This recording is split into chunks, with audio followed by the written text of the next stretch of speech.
everyone. I'm Carlota Pico from the Content Mix, and I'm excited to be here today with David Robson, who is Global Community and Influencer Manager at Deep Silver and has over 8 years of experience in marketing and communications. Welcome, David, and thank you so much for joining us today on the Content Mix. Hi, thank you. Thank you for having me. It's great to be here. Hi to everyone listening.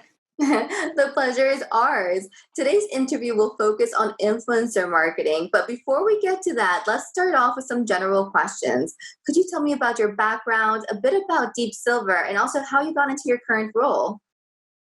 Yeah, absolutely. So start off with Deep Silver. Deep Silver is a global video games publisher. So some of those bigger titles that you might know us for are the Saints Row series, Metro, Dead Island, Time Splitters. They're all IPs that are published under the Deep Silver umbrella. So truly, massive AAA video games for, current gen, PlayStation, Xbox, Nintendo, PC, and obviously right now working on next gen for things like Chorus, which is super exciting.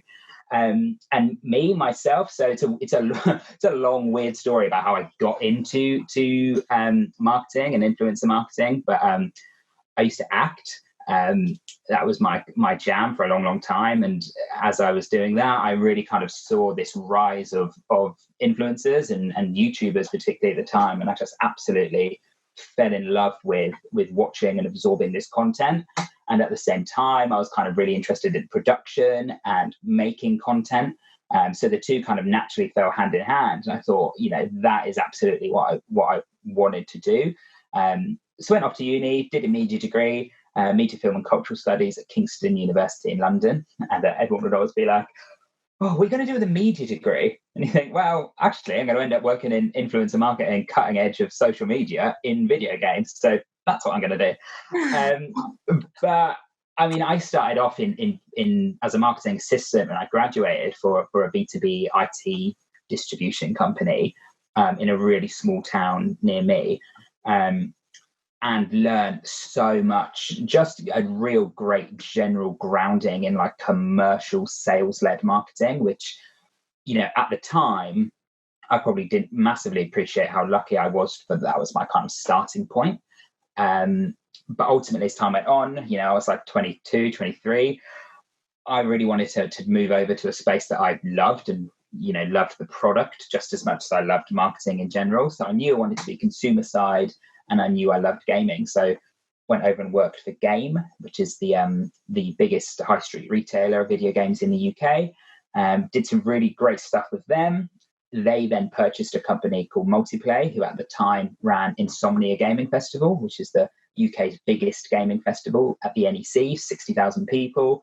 And an opportunity came up to what was initially just purely looking after social media, as a social media manager. So I went and got that role and did some really cool stuff on social and took that to massive new places. And then slowly over time, I took over PR, CRM, and critically influencers. Influencers and creators were a massive part of Insomnia, like a real key element of the show, and just turned Insomnia Gaming Festival into a real kind of cultural festival.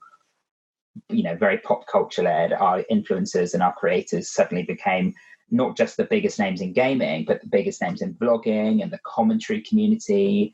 And just absolutely was in the weeds with these massive influencers at these events. And left Insomnia, went and did the same thing for a show up in Glasgow called Resonate Total Gaming Fest. Did the same thing, massively grew their influencer presence and did some really cool stuff with creators. Did some agency stuff for a bit, contracted for about a year, worked on some really cool projects, and then said, I want to go back to a permanent role with a gaming publisher. And I knew lots of people at Deep Silver already from the industry, lots of former colleagues and some really great friends worked there.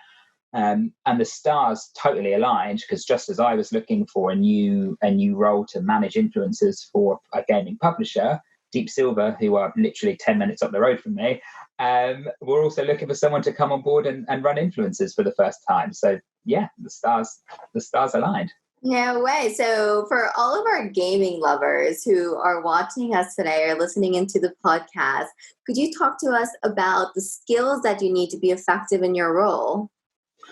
Yeah, totally. And to be fair, this is probably key for anyone, but I think specifically in gaming, gaming from a pure gaming perspective, and also specifically for my role, community and influencers, it's product knowledge is so key. Product knowledge and passion is really, second to none. Like, you have to know what you're talking about. You have to love what you're talking about, and kind of stay on top of everything that happens. Gaming moves so quickly, and the communities that we speak to and have as audiences know what they're talking about, and they are very, very savvy. And I've kind of seen this a lot in gaming before, where if you don't know how to speak to that audience, if you don't know the product like your audience do, or the market or the industry, that comes across big time. So, absolutely absorbing yourself in the world of not just your own brand and your own products, or even the consoles that you make games for, but just the wider gaming space is key. And then influencers as well. That's almost twice as important. The influencer world moves at a pace. So, who's making what content, which trends are rising at the moment, who is in good favor from a PR perspective, who has had a recent, hiccup, so they might be one to put on the back burner, or to avoid. What are people doing? What are the big kind of moves and moments that are happening with influencers, and not just kind of traditional channels like YouTube and now Twitch, but what's happening on TikTok? Who's transitioning over? What does the threat of TikTok at the moment, with the threat of being banned, what will that mean for the YouTuber space? Will we see a similar moment that what happened when Vine collapsed and all the Vine people went over to YouTube, and next thing you know, you've got the Paul brothers. So that's obviously a massive moment in influencer history. So just being aware of kind of what's happened in the past and what's happening now will allow you to really have a grasp on what those opportunities are. So many interesting topics that I'd love to zoom into. Let's start off in talking about influencer marketing, like you've already introduced. According to Neil Patel's research, influencer marketing actually generates $23 for every dollar spent on it, which is almost 5 times as much as traditional paid advertisement, especially now with ad blockers that we all love. I mean, I have ad blockers on my computer as well. So as a professional who has helped brands run influencer marketing campaigns across different sectors, what tools do you use to zoom into the perfect influencer for any given campaign? That's a great question. And I think, I'm sure lots of different people will have a different answer for this. But for me, on a micro influencer level that I'm sure we'll come on to talk about, I've got some really great relationships with really good micro influencer platforms and agencies that have so much tools at their disposal in terms of data-led identification of influencers that I massively rely on for micro influencer campaigns. So I've got a great relationship with the guys at Influencer, which is the influencer platform founded by Ben Jeffries and Casper Lee. I've worked with those guys a lot, done a lot of stuff with them. Their tool really allows you to find those perfect micro influencers on a data-driven, data-led, insight wrapped identification approach, which I think is absolutely critical. But more generally, I don't really use a tool per se to identify certainly influencers on a macro level. For me, that comes from being hyper invested in the YouTube or a wider influencer space. It's a lot of time to do that, but I suppose for me, I really integrate that into my day. So I have a lot of YouTuber podcasts on every day where they talk more generally about the influencer or the creator landscape. So I think it's about being absorbed and knowing who's doing what from a content perspective, and seeing where that fits in with your products or your brands. Certainly from a gaming perspective, each game is different. So that allows you to work with different creators for different products. So it's about seeing that and thinking, oh, okay, well, they would be great for this game, or wouldn't it be really cool if we did something exploratory with like the UK commentary community with this game? So yeah, I think it's about product knowledge of the YouTube space, whilst wherever possible being incredibly data driven. Obviously, when you see a macro influencer that you think you're going to totally resonate with our audience, you then have to go in and do your due diligence of looking at their data and making sure that aligns with what you're looking to do from a marketing perspective, of course. But I know there are lots of probably great influencer identification tools out there. I've certainly seen a few of them, but for me, getting into the kind of world of influencers itself, you'll be surprised of how quickly you identify those opportunities. David, you just make it sound so easy. So do you literally just reach out to them on social channels like, hey, have this great campaign. Want to be part of it? Do you know what? I know I'm really lucky. So because my background really with influencers kind of took off in events with Insomnia, I was there for a good few years.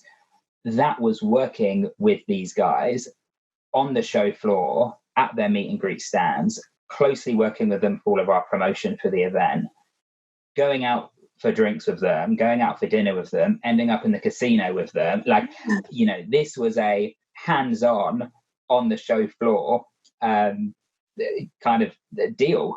So, and I had that role when I was quite young. So these guys were all very similar ages to me. So we naturally just got on really well.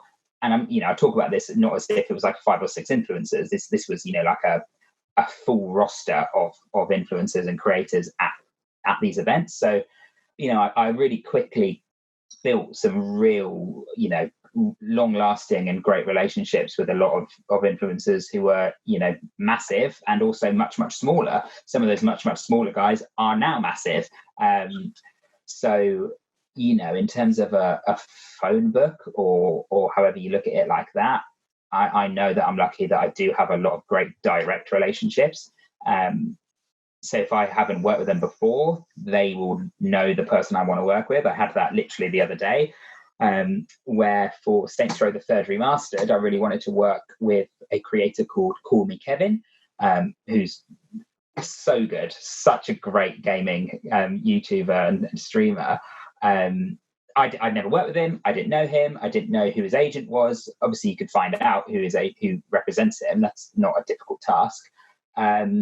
But I knew that he followed my friend George Mimulus, who's a big commentary community creator. So I DM'd George and said, hey, can you introduce me to Kevin? And he did. So we had a direct relationship from there. So yeah, in a lot of ways, I do just text them and say, oh, do you want to be involved in this campaign? But obviously that doesn't happen every single time, but more often than not, definitely.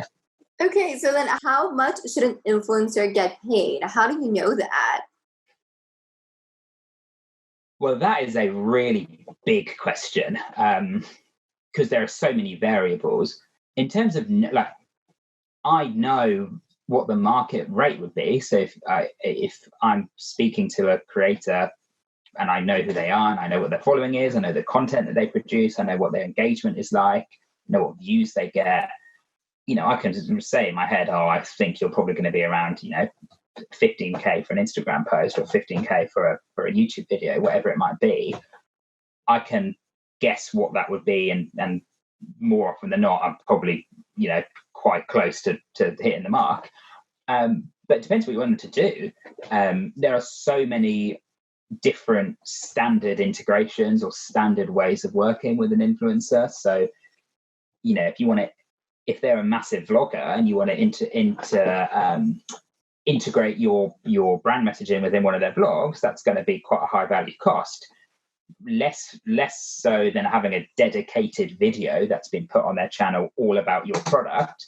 But that way of working now is actually quite archaic and doesn't really garner the same amount of views as an integration would do into one of their standard normal videos. But anything that, like that is going to be much higher. If you're looking for an Instagram story, that's cheaper, or a grid post is more expensive than a story because it's permanent. Like it depends so much on who they are, what their kind of perceived value is in terms of, clout, if you like what their kind of perception is in the market, or perception is to their audience, versus the more standard ways of looking at things, like how big is their following, what views do they get, what's their engagement rate like, which channels are you looking at posting on. Like, so many people at the moment are moving over to Twitch, either as a primary channel, but in a lot of instances as like a secondary or third or fourth or fifth channel. So those audiences are growing. So, they might have a massive following on YouTube, but that audience is much, much smaller on Twitch. Therefore, it's likely to be cheaper. So is that, that might be a great entry point into working with that creator. But it's crazy. Like, I've known and worked with creators who I have paid, hundreds of thousands of dollars to work with, and creators that I've paid much, much less. So yeah, it's scalable. I'll say that, but yeah. Okay, so this leads me to two more questions. What's the most amount of money that you've paid to an influencer, without disclosing the campaign, but just more or less that we know how much the following that influencer had, what you wanted that influencer to do, etc. So just a concrete example. And then also talk to me about Twitch. What is Twitch? Okay, so I'm trying to think how to say it kind of whilst being discreet. But let's just say, I've spent 100K plus on a global creator who would receive 10 million views a video. So when you start breaking that down as a CPM and comparing that against traditional media, or even social spend or PPC, the value is actually quite in line in terms of just traditional looking at of spending marketing dollars. But then you start adding in all those extra benefits that you get with working with an influencer in terms of that brand value, the name that the influencer has, the content that they make. Do you have any media usage rights on that content? What can you do with it? The intimate affinity you then get with their audience as a byproduct, the just general perception of your brand to that audience is so much higher. So it might be like, oh my God, $100,000 on an influencer. That's crazy. Actually, and you really look at it from a much more marketing data-led approach, you suddenly think, actually, it's quite good value for what we got. And then Twitch, wow. That's a whole other beast. I mean, that is a streaming platform that really started off with its roots in gaming. Gaming is obviously still its biggest category, but there are now lots of other things you can do on Twitch and lots of other things that people watch, i.e. just chatting. You could have a podcast on Twitch. It would be live. You wouldn't be able to edit it, but you could do it under the just chatting category. Or cooking streams are massive. Cooking your dinner on Twitch live, like, that's huge. So it's just another way of being able to distribute content, but from a live perspective. It's crazy. David, I'm loving this interview. I'm learning so much. Okay, so how much creative control should you give to influencers? This question will probably be hard to beat as the best question in this podcast. This is so important, and I think so many people forget this point. You are working with that influencer or that creator because you want to speak to their audience. No one knows what will resonate with or engage their audience more than that creator you are working with. So I always take the approach of giving them as much creative control as possible within a framework. So if that's a in my case, a video game, you would say, these are the key points I want you to talk about. I want you to talk about the multiplayer aspect, and I want you to create a video where you're having a really great time playing multiplayer with your friend, and I want you to mention that it's available on PlayStation, Xbox, and Nintendo Switch. 9 times out of 10, that will kind of be as much as I give them. It might be, and I want you to kind of look at the driving aspect of it. As an example, I'm making this up. Yeah, okay, cool. let them run with it and let them produce content within those parameters, and you'll get back something that you would never been able to think of yourself.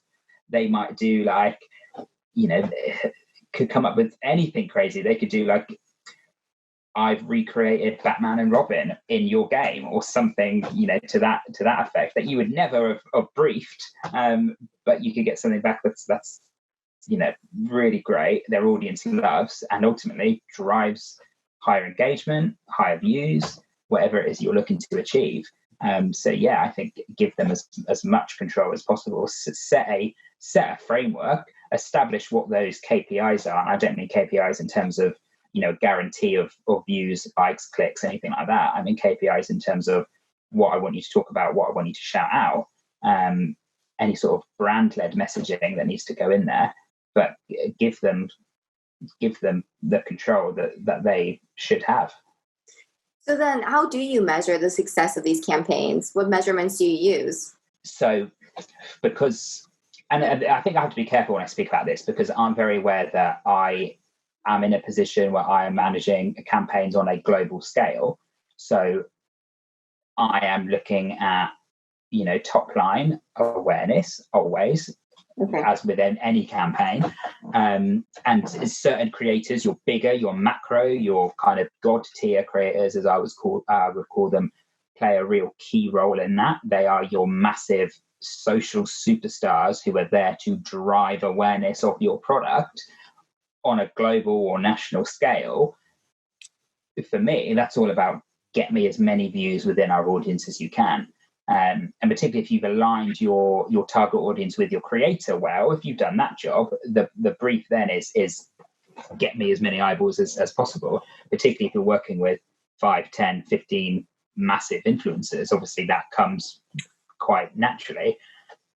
When you start moving down to your kind of tier 2s or kind of more mid-card influencers, they often will have a really great engagement rate.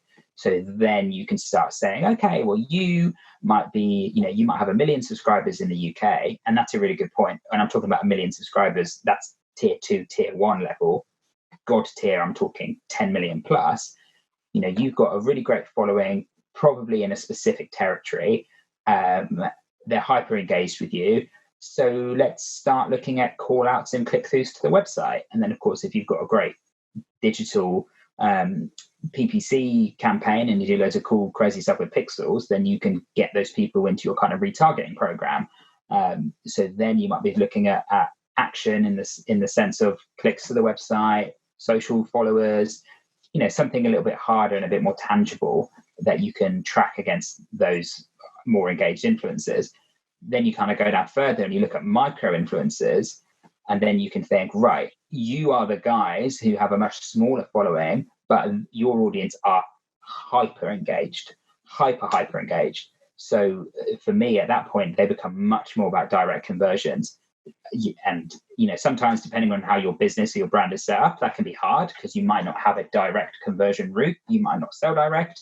You might not have, particularly with GDPR and all of those considerations, you might not be able to directly track that sale. But a lot of brands can, and a lot of people do have a direct sales platform. So that's when it completely becomes about tracking direct sales from that influencer to a purchase. Mm-hmm. Okay. Well, you did already touch upon the last question that I wanted to ask you, which was micro influencers and your thoughts on that. But since you have already spoken about that, let's talk about COVID-19. How has COVID-19 impacted the influencer world? Wow. I mean, it certainly has. I've spoken a lot about this in kind of different interviews and stuff. And it's really interesting because I think a lot of people have quite a different view. Some people think it's not done anything, whereas people like me, that I think it's totally had a massive impact. If you go back and really look at how, influencers, before we called them influencers, when they were just YouTubers or even creators, probably wasn't a massive term at this point, that popularity grew because of that connection they had with their audience. It was a totally relatable, totally identifiable, unique, and at times felt intimate relationship between the audience, the viewer, and the creator. It was born out of authenticity. I'm a massive fan of Joe Sugg, who's a big creator in the UK, and he's like now elevated up to, he's kind of transcended the influencer box and is now much more kind of a traditional celebrity, which is fab.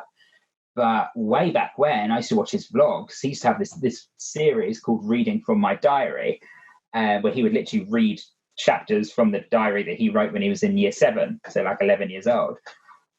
Him reading his diary, I used to sit there and think, you might as well be reading my diary. It's word for word what I would have written. So you have such a real authentic connection between the influencer and the viewer. And I think over time, as the influencer market has exploded, so many brands have moved into that space who have operated in a, inauthentic way, because they have millions and millions and millions of dollars to spend. They can, target and speak to and work with any influencer they want at any time en masse. The market was flooded with kind of inauthentic spend, because it was all just about the eyeballs and it was all just about getting the product out there. That for a long time, that kind of authenticity was diluted without a doubt. Then when COVID happened, for brands in general, for all marketing touch points, any piece of activity that they do, those brand values had to absolutely be front and center, and they had to be a trusted brand, a trusted provider, a trusted service, a trusted product, because the world had gone mad. And for so many people it still has gone mad. That level of authenticity from a brand perspective was so critical. And that, when working with influencers who are an extension of your brand, the need for that authenticity grew even harder. Mm-hmm. So that became a real focal point again. And I think brands absolutely took a step back and said, okay, how can we still keep this level of authenticity and authentic relationship with our audience via our influencers? And also because so many other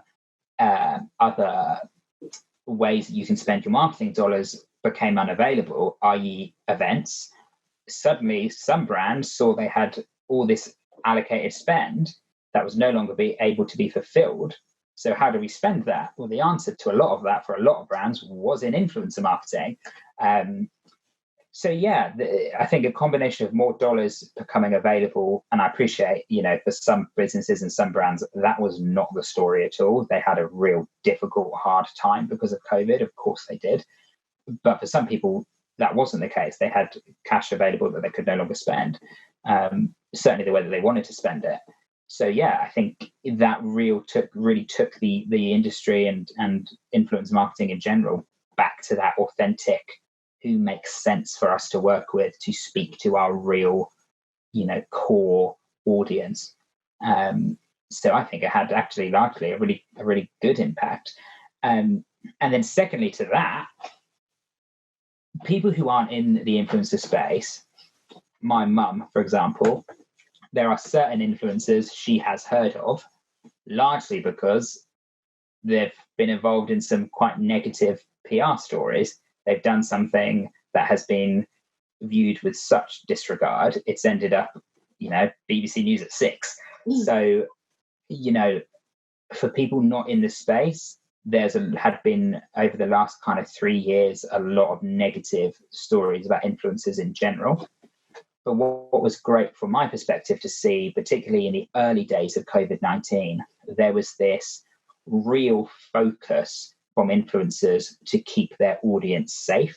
Mm-hmm. So they started, really drilling those messages home about staying home, washing your hands, wearing a mask, social distancing, don't go see your friends, particularly when, certainly in the UK, when we were in really strict lockdown, the most likely demographic to break those lockdown rules were young males. And then you had all these influencers with a young male audience who they are massively influential to, were absolutely hammering home the point of stay home, don't break the rules, social distance, and we'll get through this. So they really kind of emerged as a great way to be able to translate those government-led messages to a young audience and actually make it stick. And they did that not because there's a brand deal involved, not because they got paid to do it. They did that because they had a genuine, authentic relationship with their audience who they wanted to keep safe. And they saw that as their responsibility to communicate those messages to their audience. So I think in general, that also really helped change some people's minds on who influencers are, what they do, and why they're valuable. Definitely. You have me completely hypnotized, David. I mean, I could just ask you questions all day long, but unfortunately, we are running out of time. So I'm going to move into our set of rapid fire questions, which are basically one word answers to different recommendations that you'd like to offer to our audience. So to get this section started off, I'd like to ask you about your source of inspiration. So feel free to give a shout out to some of the influencers that you follow, that you admire, or a professional role model as well. Yeah, and for me, my inspiration, Casper Lee, I think he's fantastic. He's one of the biggest creators in the UK. He's now transitioned much more to a business-led kind of lifestyle. He's an angel investor. His company Influencer is insane. Like, it's a great way for brands to connect with micro-influencers. So definitely check them out. And he is so great in the space. Like, he is such a thought leader that I love listening to his perspective on. He's a friend of mine now as well, which is fab. Casper Lee, I think, has really ridden the influence away from start to now to something much, much bigger. I love Casper. Okay, excellent. I have a feeling that my next question is probably going to touch upon some of your previous roles, but what group, book, or event would you like to recommend to our audience? Well, if you're a community manager, and particularly if you're a community manager in the gaming scene, there is a Facebook group, Community for Community Managers, which is literally everyone in gaming who is, in social or in community comes together and shares ideas, shares contacts, talks things through, gives advice, helps people find work. Like, it's amazing. That is a really great one of mine, particularly if you're in the gaming space. Okay, excellent. And last but not least, what's your favorite app at the moment and why, David? This is probably old news to so many people, but I love Splice. Splice is a video editing app that allows you to do some really quite advanced stuff on your phone, but also the basics. And Splice has got me out of so many tricky situations. It's unbelievable. I had an agency who needed to deliver an edit in our video this was years ago, that would have taken 5 hours because the whole thing needed to be re-exported and resynced and everything like that. With Splice, I did it in literally 10 minutes. So if you're looking for video editing on the fly, it's, I think, the most powerful video editing app on mobile. Okay, excellent. Well, I'm going to have to download Splice myself. Sounds awesome. David, thank you so much for joining us on the Content Mix. It was an absolute pleasure to learn about your experience, to meet you, and to learn more about influencer marketing. Thank you so much. It's great to talk about it. I think, we scratched the surface, definitely, but I'm always talking about it on LinkedIn or tweeting about it. My Twitter is @ohheydavy, as in like, oh, hey, Davey. So yeah, definitely connect with me there. Ask me any questions you like. I hope my British accent, I didn't speak too quickly. But yeah, thanks so much for having me on. It's been really great. Thank you so much again. The pleasure has been ours. And to everybody listening in today, thank you so much for joining us. For more perspectives on the content marketing industry in Europe, check out the Content Mix. We'll be releasing interviews just like this one every week, so keep on tuning in. Thanks again. Have a fabulous day and see you next time. Bye.